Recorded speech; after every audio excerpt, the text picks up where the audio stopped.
Today I want to talk about light stands. Are you using a light stand when you're making your videos, or are you using lights at all? Are you using free light like natural light, or do you like to shoot with lights on like in a controlled studio environment because you like the consistency of the output of the lights? You like the control that you get and the consistency that you get using lights. If you're new to the channel, my name is Mike Mandigo and this is Passion Video. Thanks for stopping by. So a few years ago when I started out, I grabbed a budget set of light stands when I purchased my Godox SL60 light. This was a budget light that Godox put out. I forget exactly the year they put it out, but it's a really great light for a great price. I used it for a number of years. I actually have two Godox SL60s because of the great performance and output that they do for the great cost that you pay. Going back to what I was talking about, the light stands. When I first bought the light stand, I bought like a cheap Amazon Basics light stand made out of aluminum. They worked, but they were just barely worked. It barely was able to hold up the Godox SL60 with a light dome on it. And I had to have like a sandbag on it, obviously, to help prevent it from falling over. But those light stands are okay if that's generally all you got for a budget. I noticed over time that I was like, these light stands are good, but they're not really going to cut it if I want to go take them out with me someplace. I was worried about them falling over and whatnot. Eventually, I ended up buying another type of a light stand from this company called Neewer. It was an aluminum light stand, but it was like I think it was like a steel and stainless steel and aluminum. Some parts were aluminum with no wheels on the bottom. So I just had to stop the video for a second. I'm in the edit and I realized that one part of the story that I left out was after I stopped using the Amazon Basics light stand, I grabbed a couple Neewer C stands before I actually decided to grab these Neewer light stands, the collapsible light stands.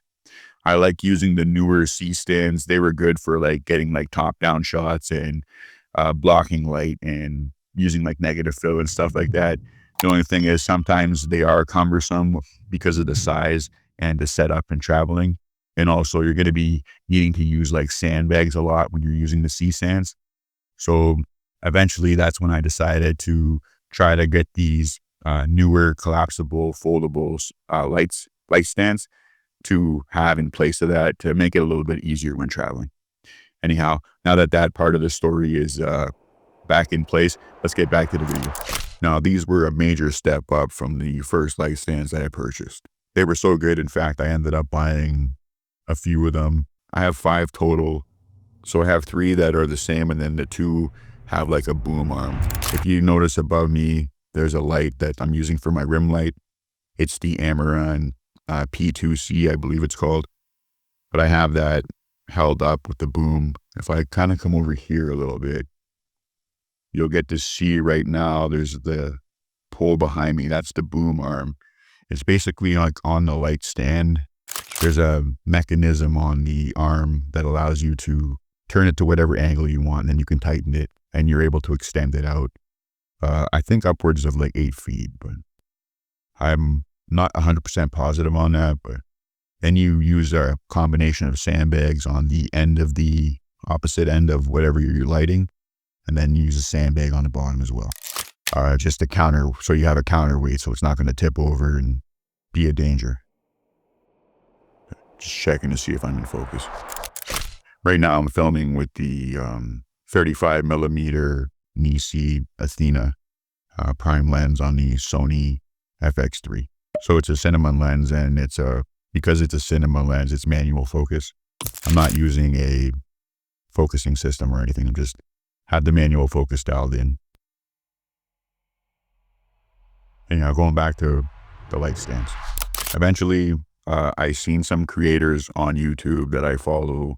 They had some cool lights. They had some of their lights on light stands that had wheels. And I thought like that would be nice to have one of these days. And eventually the time came around that I decided to purchase one. That was around a year ago. So I checked out some of the light stands with wheels on Amazon. I seen this one that was from this company called Pro Aim, and I have a production cart that I picked up from this company Pro Aim, and the production cart, I like the quality of it and everything, so I figured I'll take a shot and try out this light stand with wheels from the same company Pro Aim, because I wanted to support them because, like I said, I purchased this production cart that was of a pretty good quality. I got the light stand in and it seemed to be okay. Like I was able to make it work, and I was able to maneuver the lights around and everything. A little bit more easier than what it would be if I would have to pick the light stand up, like a light stand with no wheels, and to pick that up and move it around. It was easier using that Pro Aim stand with the wheels. The only thing is, like, there's not really like much support at the bottom. So the light stand comes in the box, then there's these 3 legs on the bottom that open up and they kind of lock into place. But while it's locked into place, there's nothing stopping it from like the resistance of moving it up and down. So there's probably like around a 1-inch, close to like a 1-inch give of how much the light sags. And that causes the legs to like bend down, and the wheel, it puts like a strain on the wheels. And when you're going to go push the light stand around in the cart, it almost like, it upsets the center of balance. And then, so you have to hold it with 2 hands. Otherwise it's going to tip over. You can't really like, I've tried it a couple of times trying to like use the light stand, move the light stand with 1 hand and have something in my other hand, but it's pretty dangerous. It feels like the light stand's going to fall over or you could break something. So most times what I've done was I took a sandbag and I put the sandbag along the bottom. I like made it didn't really fit the best, but I was able to like lay it down a certain way to make it fit. From there, I used a piece of a strap and like a carabiner. So I wrapped this strap through the little loop on the sandbag and wrapped that around the base of the light stand pole a couple times, just to make sure that the sandbag wasn't going to fall off. That gave me a little bit more weight at the bottom, and then when I was able to push it, the center of balance wasn't so off. It didn't feel like it was going to tip so much as I was like pushing the light around, maneuvering it around my place here. Going on to what I wanted to talk about in like more or less what I was making today's video for, was I picked up a new light stand from the company Neewer, and that seems to be like a theme that's been going on with the last couple of videos, was been talking about newer products, but these guys have been really delivering with products for creators like us, and delivering great products that giving us good quality for a good quality price. So anyhow, going back to this, I seen this light stand. I've seen it. I had it like in you can save things to lists in Amazon. I had it in this saved list for like almost a few months now anyhow. And I was just deciding if I should pull the trigger or not.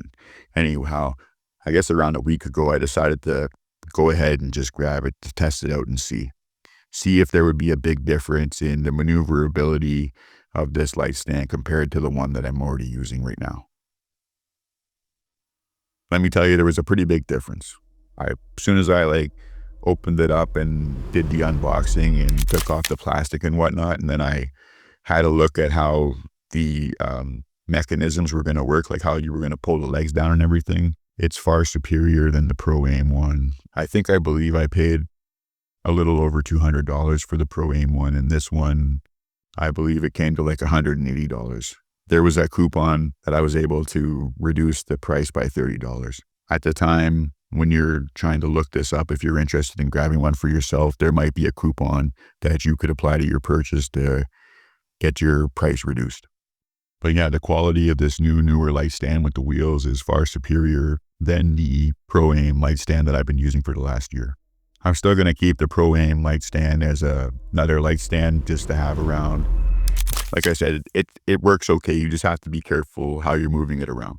I did an example just to show you guys the difference between the center of balance on both light stands. What I did for a test was I set up the Amaran F22C on the Neewer light stand with the wheels, and then I set up the Aperture 300D and I did a center of balance test as well, just to show the difference in the quality that you're getting with the Neewer light stand. They're really delivering a great product for a great price. Let me know in the comments what you're using for light stands with your setup. Are you rocking Amazon Basics, or did you step up and purchase something a little bit more sturdier that's going to last you a lifetime? I know Amazon isn't the only place where you can purchase camera and photo equipment, but that's typically where I've been going to get mine. But let me know in the comments where you go to get your camera equipment. If you got some good tips on where you can go to get good prices on camera equipment and lighting equipment, share that in the comments below. And I think that's going to wrap up this video here talking about light stands. Thanks for stopping by, and I'll see you in the next one.